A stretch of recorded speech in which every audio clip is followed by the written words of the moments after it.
Today, we explored a true story from the Bible. The Bible is God's special word for us. We traveled back to when the early church was just starting to grow, to a town called Damascus. There was a man named Saul who didn't like Christians. I mean, he really didn't like Christians.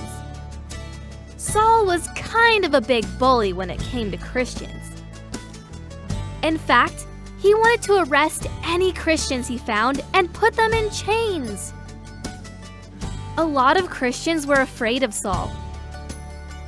One of those Christians who was afraid of Saul was a guy named Ananias. Ananias had heard of all the terrible things Saul had been doing. Ananias wanted to hide from Saul. But God had a different idea.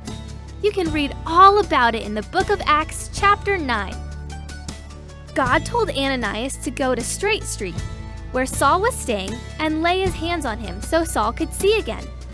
Why would God ask him to do such a hard thing? You see, on his way to Damascus, Saul had seen a bright light shine down from heaven.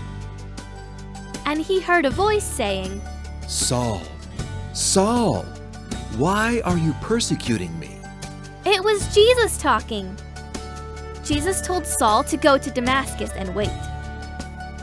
When Saul got up from the ground, he couldn't see. He was blind.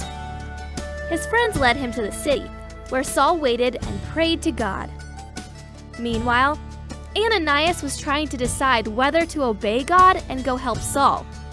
But Ananias was scared. God was asking him to do a really hard thing. But we know that Jesus' power helps us do hard things.